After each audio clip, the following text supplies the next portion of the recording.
Ladies and gentlemen, welcome to the second of the year Wrestling is Bullshit special.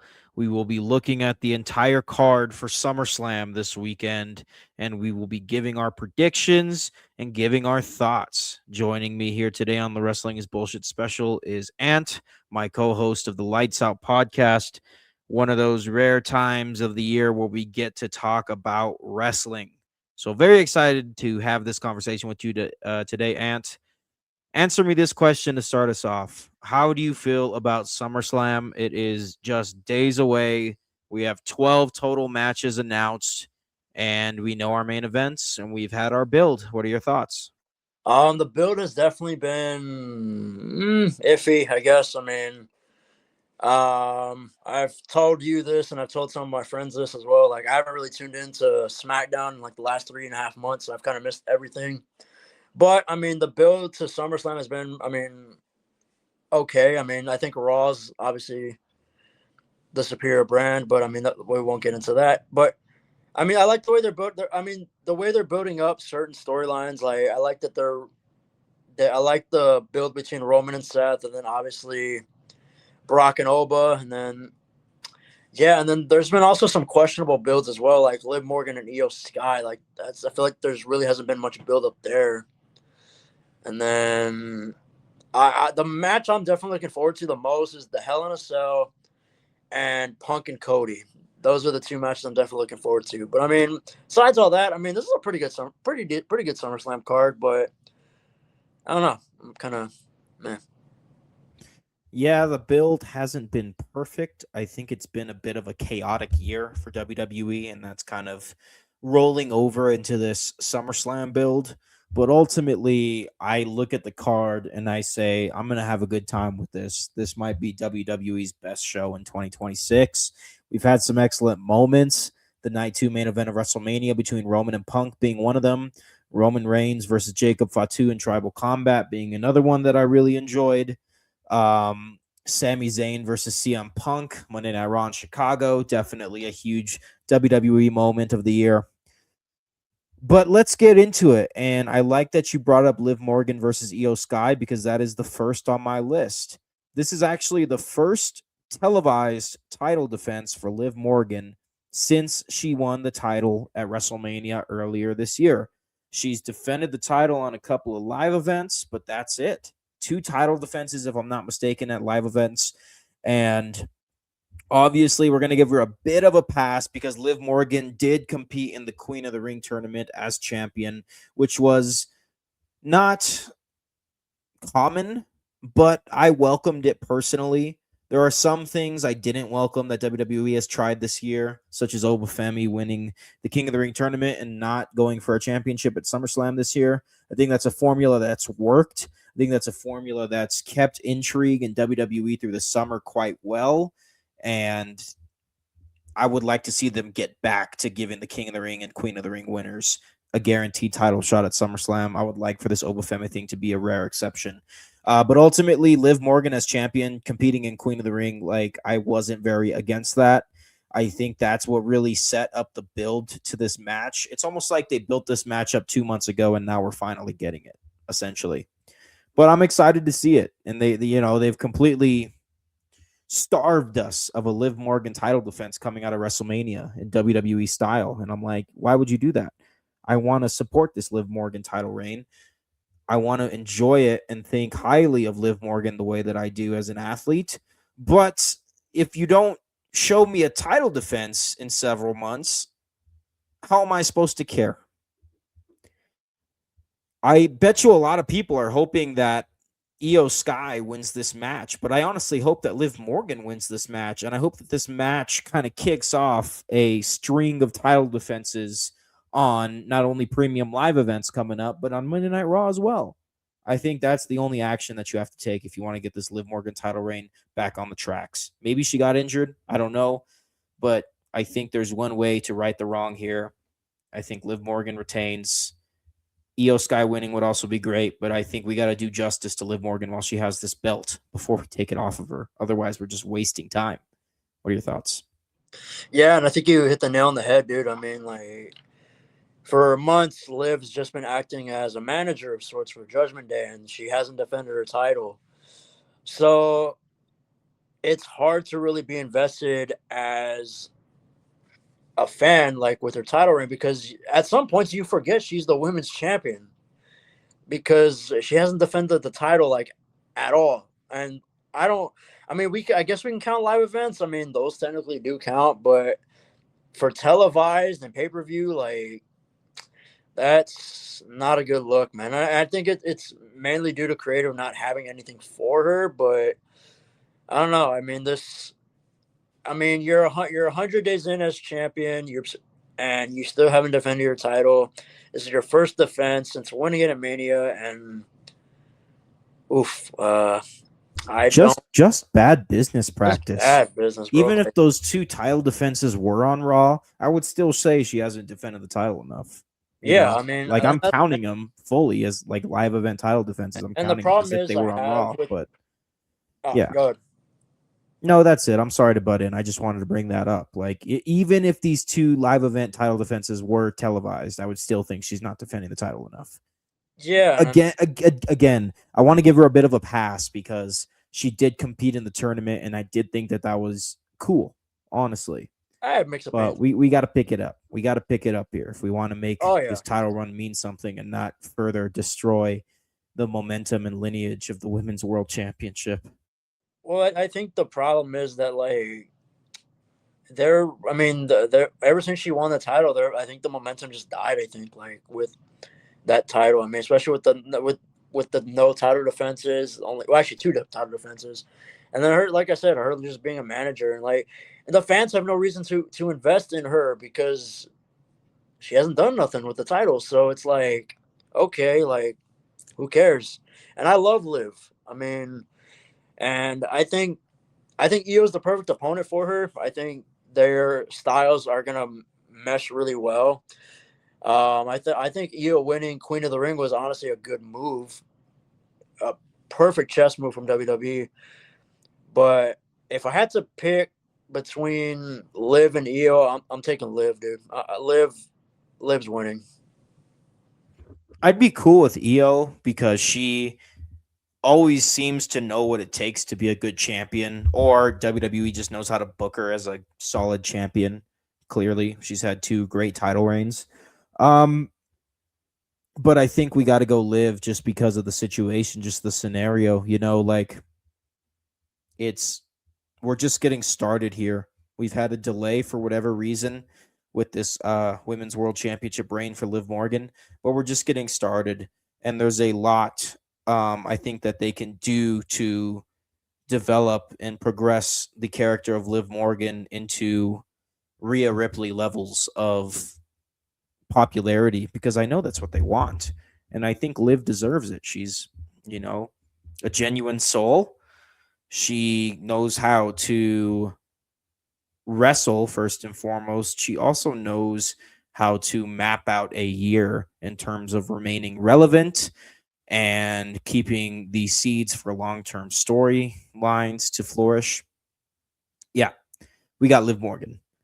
This next one I want to hear your opinion on. Of course, it's the Hell in a Cell match between Obafemi and Brock Lesnar. This is the 3rd time that these 2 guys will be meeting this year, and it will be inside Hell in a Cell, and I'd be remiss if we didn't ultimately know that this is Brock Lesnar's last match in Minnesota. Hell in a Cell. About to be a big push, a big transference of momentum from Brock Lesnar to Obafemi. This is like Undertaker levels of, I don't want to say heat, but momentum that Obafemi is about to get. Do you think Obafemi's got this win?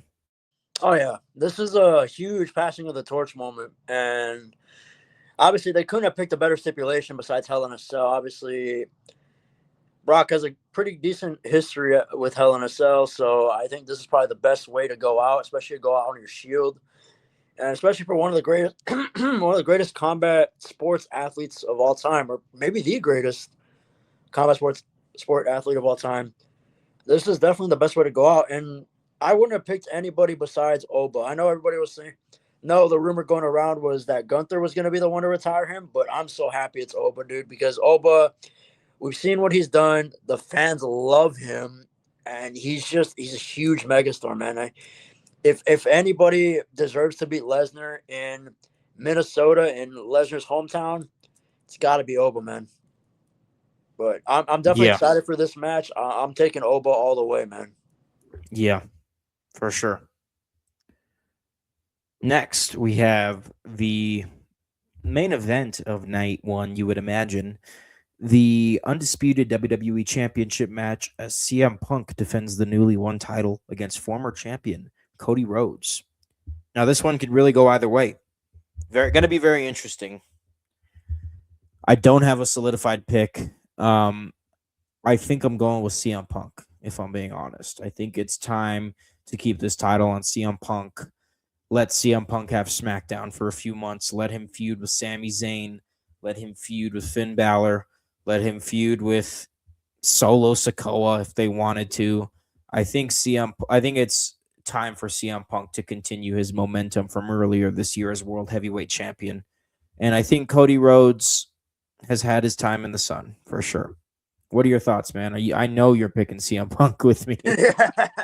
I think you know who you already know who I'm picking. But I mean, I think it's obvious that I'm picking Punk, and the reason why is because like not just because I'm a fan, but I feel like you said it, man. Like Cody's already had his time in the sun, and I feel like Punk on SmackDown as champion probably could give SmackDown a little bit more momentum and almost a shot in the arm, almost because let's be honest, man, SmackDown has kind of been dead for. Well, I don't want to say dead, but like it's been kind of like dragged through the mud almost with Cody as champion, and I think Punk is the right guy to carry the title forward and to carry SmackDown on his back. I mean, I think if I'm being honest, man, I'm taking Punk, dude. Punk has to win. I Clock. agree. I agree. And I will say, I've said this on the Wrestling is Bullshit podcast. I'll say it now. Watching season 3 of WWE Unreal makes me so much more of a CM Punk fan, honestly. As a human being, like, I understand CM Punk gets caught up in the news, gets kind of looks, corporatized at this point in his career or whatever. But as a human being, like Phil Brooks, like I respect that dude, and I kind of level and relate to some of the things that we saw in WWE Unreal Season 3. So, Ant, I know you're a big CM Punk fan. Hopefully, you've watched some of that. If you haven't, I would highly recommend Season 3 of WWE Unreal I because definitely check out Unreal, man. I haven't. I mean, obviously, you know my situation, but I mean, I haven't had time to really sit down and watch Unreal yet. But I would definitely want to go back and actually go rewatch and watch it. I saw a little bit of season two. I need to finish that season, but once I'm done with season two, I'm definitely moving on to season three. the CM Punk stuff and AJ Lee stuff is my favorite. Like, I wasn't the biggest Punk fan for a long time because of the whole AEW thing. But honestly, watching WWE Unreal, I'm kind of like, I see the regular human being and I actually respect him and kind of root for him. Kind of crazy. Yeah, Um, that is crazy. yeah.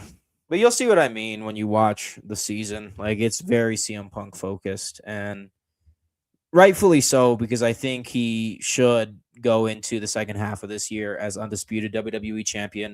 And I think there's a lot of heels that worked with Cody that can now work with Punk. And I think Punk knows how to have a good title reign. I feel like his World Heavyweight Championship reign was um, essential to keeping the ship in line on Raw last year and this year, right? The whole Seth Rollins injury just derailed everything. Mm-hmm. So CM Punk really filled a role and maybe gave us some more fun than we probably would have had with Rollins as World Heavyweight Champion, dare Yeah, I say.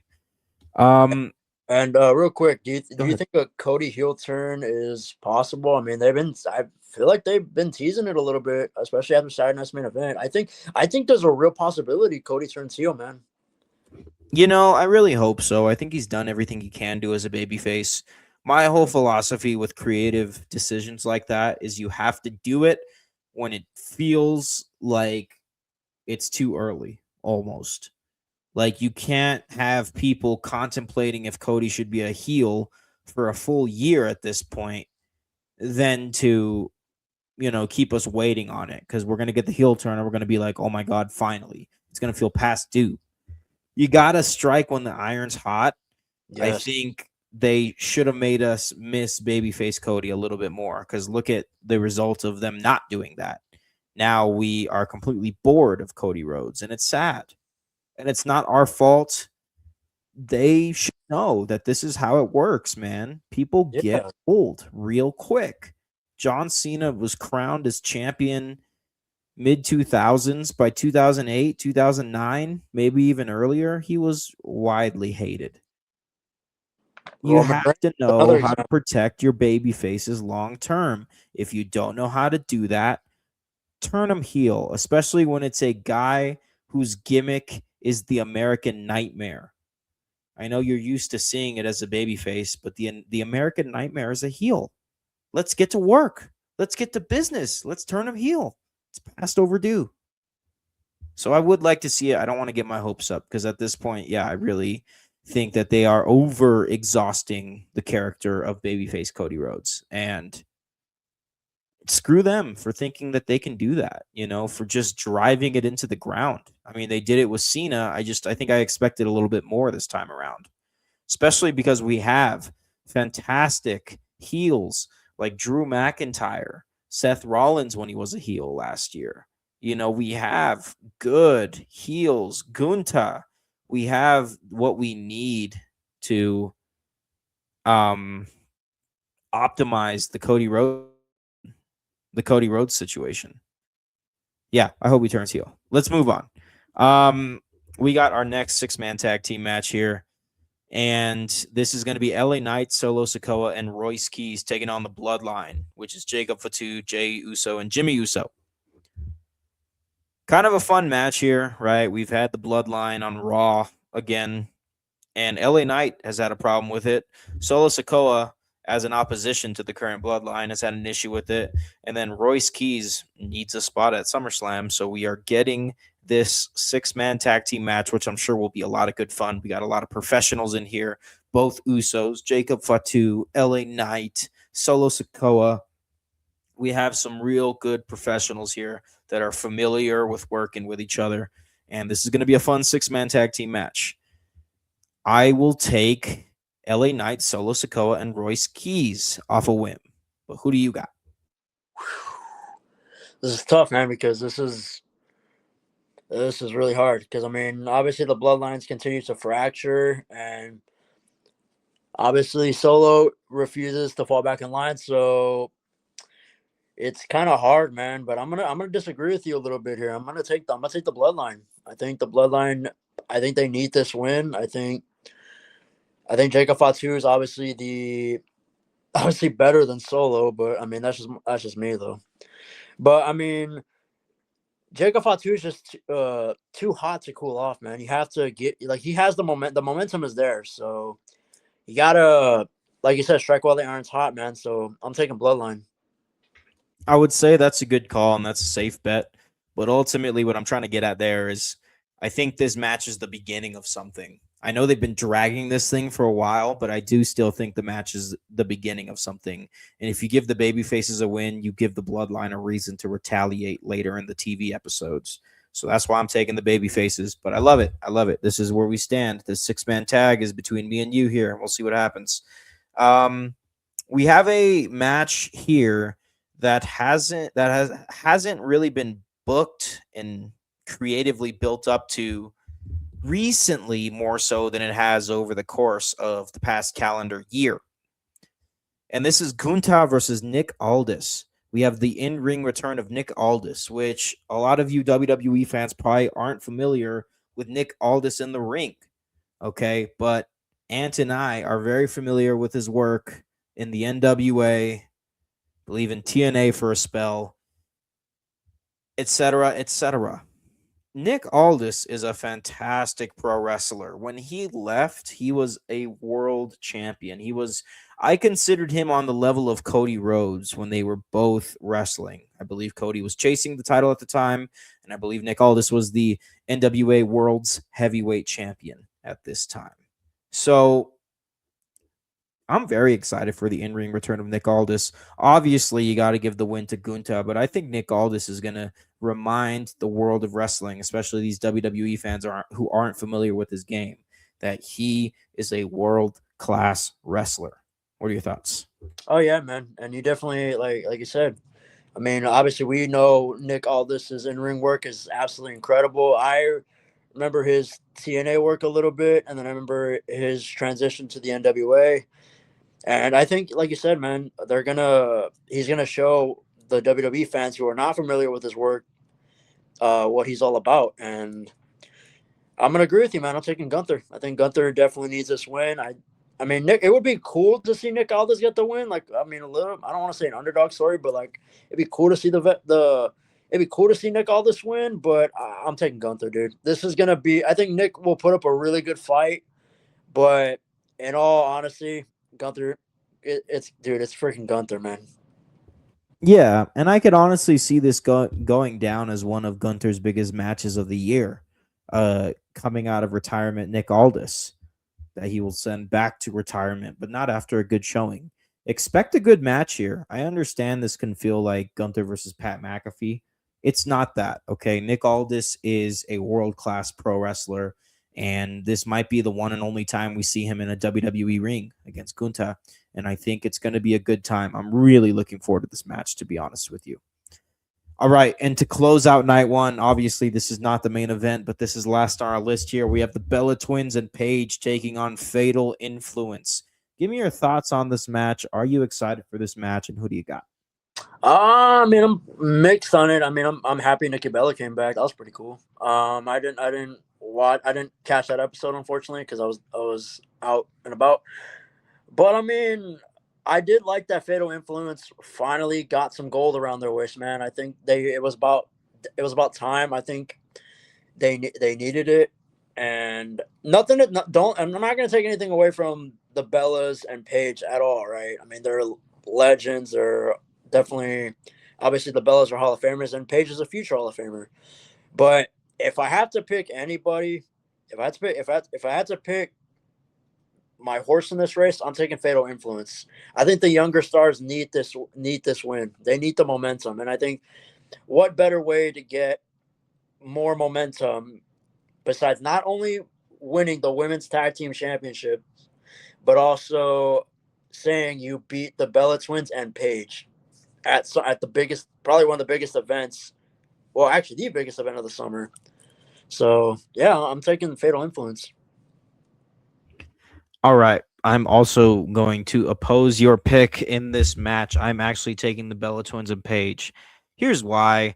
I think this is SummerSlam. I think this is going to be all over ESPN this week. I think you're going to have a lot of casuals watching as they do with WrestleMania. And they're going to want to give this match to the familiar faces that are the Bella Twins and Paige. All right. Now, Fatal Influence has already taken the Women's Tag Team Championship of WWE away from the Bella Twins and Paige. So it would make sense that the Bella Twins and Paige get their shining moment at SummerSlam as legends, and then maybe they go for the tag titles again. Maybe this time it would be Nikki Bella and Brie Bella, and that's where they can potentially lose or win. Either or. I think as long as you keep featuring women's tag team matches, you will be okay. I think these championships have been very consistent over the past year or so in terms of movement and title defenses. Like, I think that there have been a number of good champions that have held these titles this year alone. I think there have been a number of amazing matches on premium live events and weekly television in this year alone. I think that these titles that aren't being defended here, but are obviously intertwined with the story between the Bellas and Fatal Influence, these titles are on a good roll, and they have to make sure that they have to do whatever it takes to keep these titles on a good roll. And I'm not saying that doesn't mean you can't put them back on the Bella Twins. You can. You just have to keep the momentum going. Okay, but yes, I do pick the Bella Twins and Paige on that one. And that actually brings us right into night two. And we're going to start with the main event of night two, what I can imagine will be the main event of night two. This is the one that the diehards have been waiting for. This is the point of SummerSlam. SummerSlam is for the diehard fans, whereas nowadays WrestleMania is a little bit more for the casual fan. I'm sorry, but it's true. Roman Reigns versus Seth Rollins for the World Heavyweight Championship. Now, hear me out here. I really don't put it past them to put the belt on Rollins right now because that was the plan last year. And I imagine they didn't have humongous plans of putting the title on Roman at WrestleMania. You know, maybe they did. Maybe it's always possible. But the World Heavyweight Championship is a championship that they want to feature heavily on Raw, right? And obviously, Roman Reigns prefers less dates, which is why they took the undisputed WWE Championship off of him a few years ago. I would be totally cool with him keeping the World Heavyweight Championship, even if he works a part-time schedule. However, you have to do what's best. And so I really do think if they wanted to put this title on Seth Rollins here and give Seth Rollins a run as the top babyface of Raw, that would be fine. Like that might be smarter. That might be smarter. I don't know. Like all I'm trying to say here is we shouldn't assume that Roman is going to win immediately. I am going to say that Roman Reigns is my pick right here, but we shouldn't assume that they're thinking Roman Reigns too easy because Seth Rollins was set to have a big year last year and it came up short. And he's a guy that likes to work full time. Roman is not. They're weighing out their options right now. I do think they're going to go with Roman, but I know that they're definitely thinking about it when it comes to putting the title back on Seth, somebody that has made that World Heavyweight Championship mean something in its early existence. Yeah, and like I was like, it's like a scale almost, right? Like you don't know, like it's very uneven. Like that's the best way I can put this match. And this is because, like you said, like on one hand you have Rollins, who's probably the workhorse of WWE, and on the other side you have Roman, who's the face, arguably the face of the company and the guy like for WWE, and like putting the title on him was definitely an interesting move. I mean, I understood why from a business standpoint because you need to draw tickets, and Roman's your top star besides Cody. But I mean, I don't know, man. This is another one that's really close to call. Like if I would flip a coin. I'd flip a coin on this one. I think this is obviously another chapter in one of the greatest WWE rivalries. Obviously, we know their history, but I don't know, man. I really don't know who to pick either. I would because the thing is, like, this title is the workhorse title, right? I mean, it's the Yeah. workhorse title, so I wouldn't put it past them if they gave the title to Seth, but I wouldn't be shocked if Roman somehow managed to to weasel his way out of this as still champion. Man, this is I hard. I will say this. It's going to be a big match either way. And this Oh probably yeah, isn't going to help you make a choice, but either we get a big win by Seth Rollins at a point where Roman Reigns feels unbeatable, or we get Roman Reigns defeating Seth Rollins clean for the first time. He's never defeated Seth Rollins. So either way, this is a big, big match. This is probably going to be the last match of the whole SummerSlam event. I'm gonna take. I gotta go with Roman, dude. Yeah, Sorry. I'm right there with you, man. Yeah, You're I'm good. gonna I'm go right there Roman. with you, man. I would love to see Seth have a crowning moment, but Yeah, I, me I think too. they're gonna put it on Roman, and it makes sense. I can't be mad at that. It makes Yeah, sense. makes sense. It makes sense from a business standpoint, I guess, from a fan standpoint, I guess. But I mean, this is a coin toss, dude. But I'm taking Roman. Yeah, me too. Another match I'm looking forward to here on night 2 is going to be for the Intercontinental Championship. It is going to be Penta versus Chad Gable. I'm so excited. I'm stumbling over my words. Who do you have here, man? Who do you have? Dude, this is match. This is gonna be match of the night. I'm gonna call it right now. Dude, I want. I love both these guys. I love Penta, but I'm gonna be honest, bro. I want Chad Gable to win. I really do. I think it's finally time, right? I mean, especially after like the whole El Grande Americano thing, like that was probably one of the greatest matches I've ever seen in my life. Like, I think you have to, if not now, then when?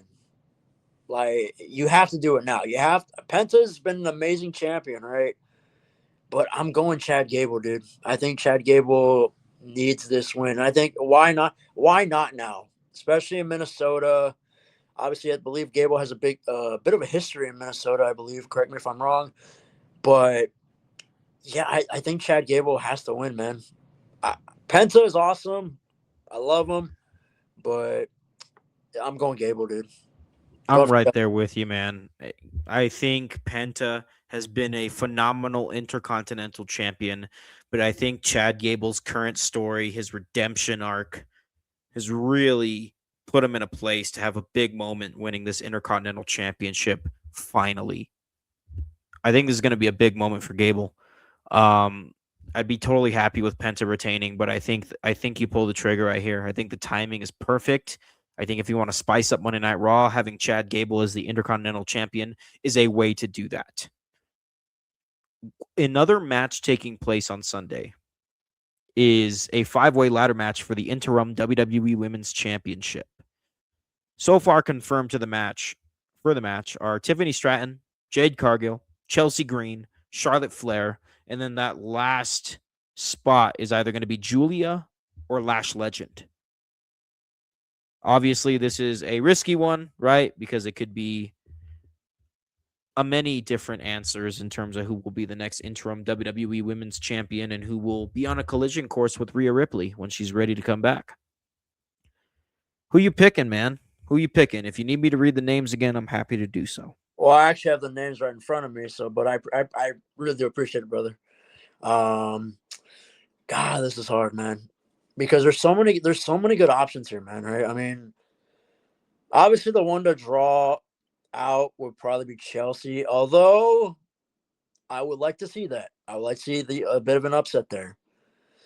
But if I had to pick, dude, I'm taking Tiffany because I think I would like to see her and Rhea face off. I don't I feel like if Jade or Charlotte were to win, then I feel like, do we really need to run those storylines back? I mean, I feel like it's pointless, like to run those storylines back, especially since they just happened not that long ago. And I understand that Charlotte and Rhea have history, and so does Jade.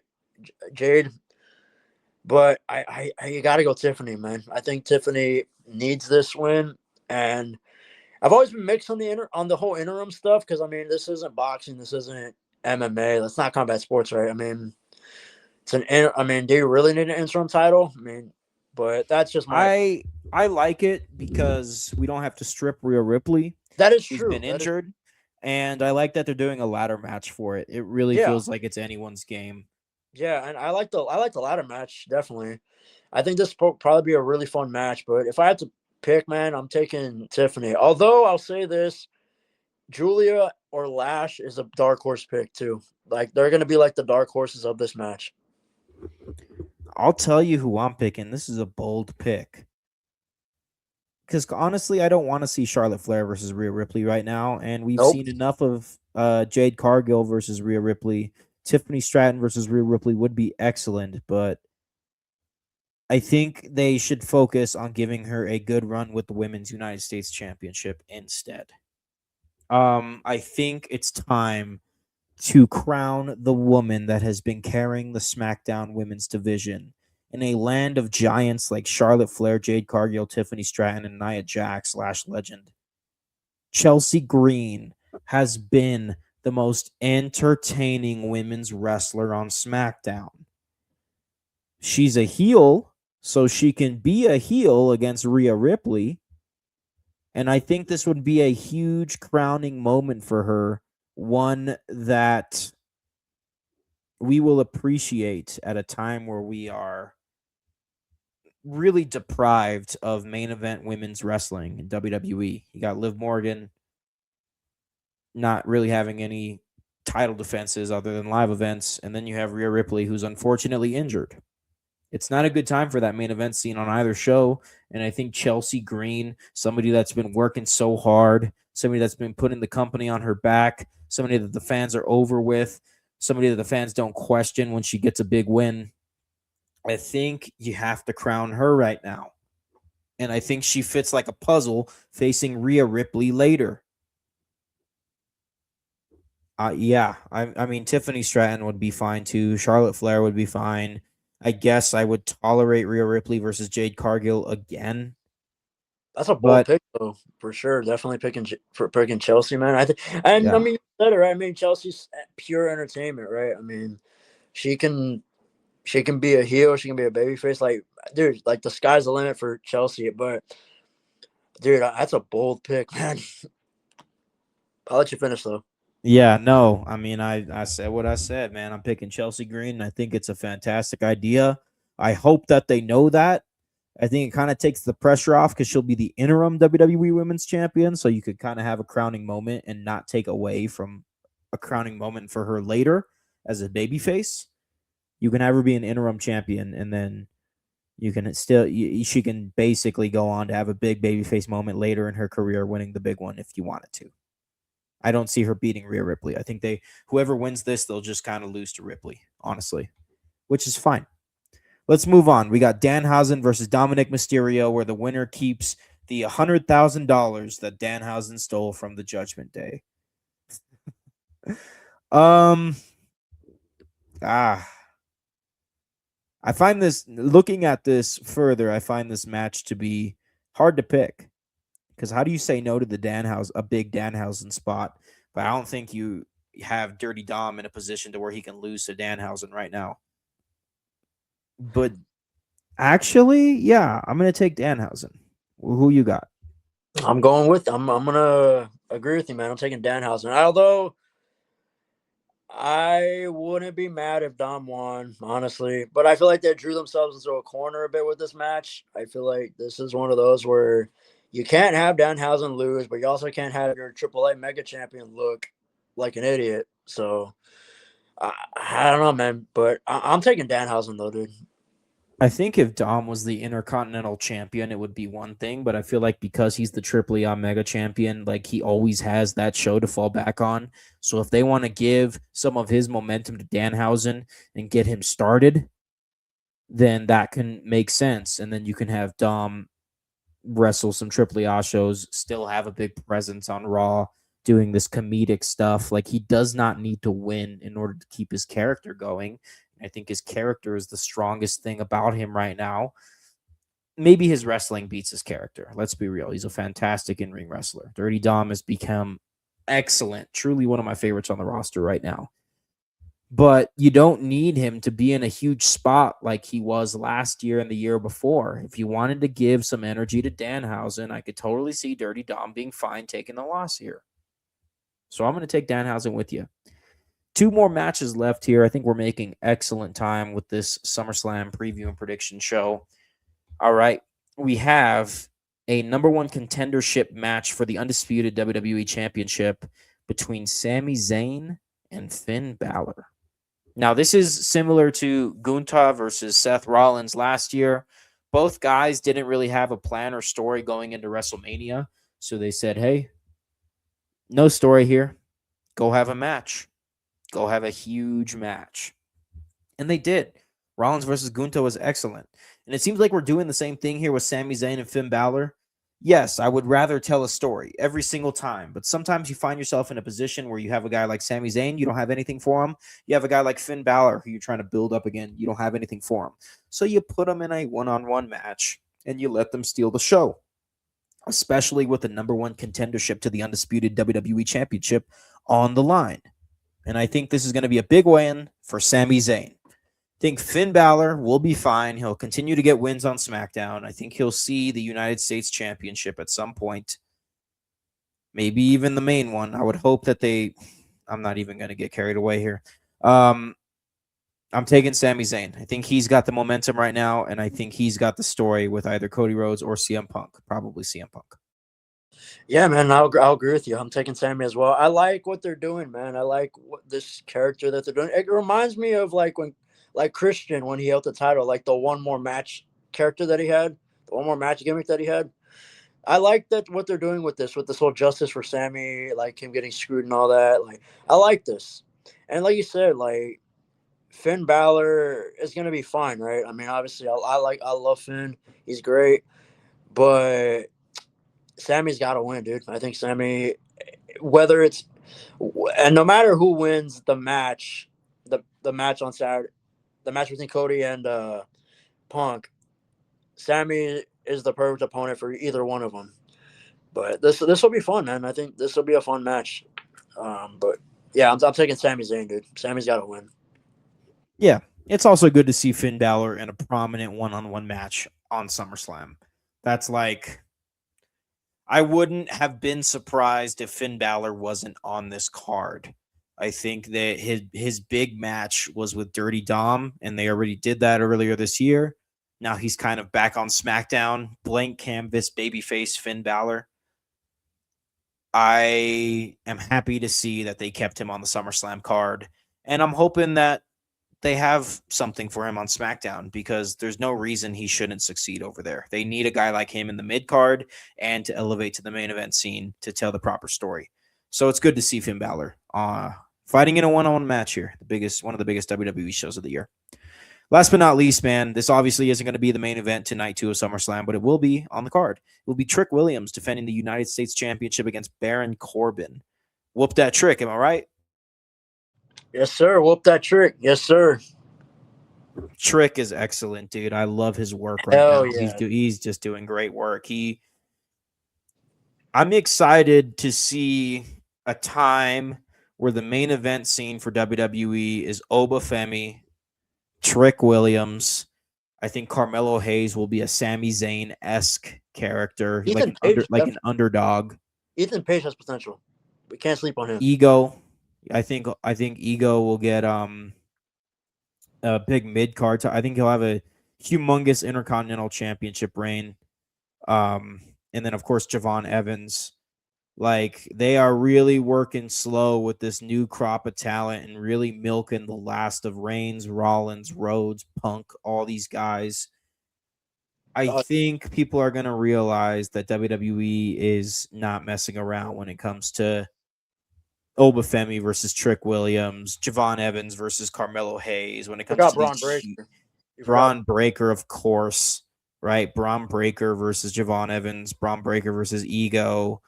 They are this new crop of guys. They're going to shine in a couple of years, and it's going to take some time to get there. But Trick Williams is absolutely on that level. I think that's why they brought Baron Corbin back, is they want Trick to learn from Baron Corbin.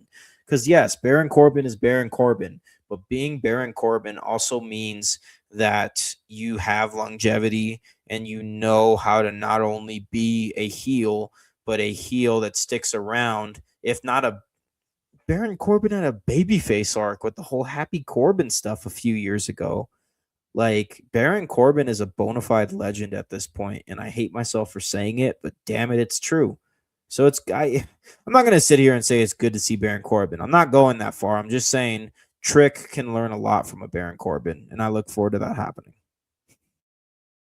Yeah, man. I mean, I'm mixed on Baron Corbin as just like a talent. I mean, I've never really been high on him, but I've also I've just been mixed on him, man. And I think Trick is gonna retain. Obviously, I think Corbin can definitely afford a loss here, man. But I'm taking Trick, man. Whoop that Trick. Okay, we have 3 matches where we deferred, Ant. The first one was the 6-man tag between the Bloodline and LA Knight, Solo Sikoa, and Royce Keys. The second one we deferred on is also on night 1. It was the Bella Twins and Paige versus Fatal Influence. And then that third one is the interim WWE Women's Championship ladder match. So I'll tell you what. If your predictions are more right than mine are, then I'll tell everyone on this podcast a story about a wedding that I went to this past weekend. All right, buddy. And it's not a good story. Like, I shouldn't want to tell this story, but to make things interesting, Here we have 3 matches off SummerSlam where we defer. 6-man tag with the Bloodline, the Bella Twins 6-woman tag, and then, of course, the ladder match for Sunday. All right. So, Yeah. if you're a viewer and you want to hear an embarrassing story of me, tune into the next episode, right? I'll probably build that one up for All In, for the All In Wrestling is Bullshit special. We do 3 specials a year. We do WrestleMania, we do SummerSlam, and we do All In. In a couple weeks, we'll be back to do the preview and predictions for AEW's biggest show of the year, All In. And if Ant has a better prediction score than I do with these 3 matches here that I've mentioned, then I'll tell an embarrassing story on the All In special. What happens if you have more matches than I do? Then I don't have to tell my story. Ha ha ha. All right. It's a bad one. It's horrible. It's horrible. Oh man, I get that, man. Hopefully. But I got to make it spicy. We got to make this interesting. Yeah, for sure, man. I feel like this is a good way. If you listen to my stuff, and you want to hear an embarrassing story, then go for Ant. Yeah, man. But I appreciate you having me on here, man. It's obviously, like I said, man. Like obviously doing the Lights Out podcast with you is a huge honor, and I appreciate everything you do for whether the Lights Out podcast or this show, man. Like this show is obviously incredible. I've been tuning in since I've known you, dude. So you're, like I said, man. I don't bullshit when I say you're the best. You're the best host in the world, dude. Because you are, dude. You're my boy, man. I appreciate that, man. Thank you so much for joining the special today. It's always nice to talk wrestling. Like we definitely get our fill talking boxing together once a week, almost every week. A couple times a year, we preview and predict a big show like Mania, SummerSlam, or All In, and we have such a good time. It's always fun to talk wrestling, to analyze how things are going. Yeah, I've had a lot of good fun today. Signing out here, man. This has been the Wrestling is Bullshit special, SummerSlam edition of 2026. Had a good time. Made some predictions. Talked about what we like, what we don't like out of WWE right now. We'll be back for All In a couple weeks. We'll get to talk AEW, the yearly conversation that we have about AEW. And then, yeah, catch us on the Lights Out podcast. Sure, that's the place to be. Yeah, man, catch us on the Lights Out podcast nonetheless. That show does what I do for wrestling, but we do it for boxing. We keep you informed. We give you context. We tell you what happened. We tell you what's coming up. Yeah. Yeah, man. All right, guys. Be good and be happy. This has been the Wrestling is Bullshit special. We'll talk soon. Peace out. Peace.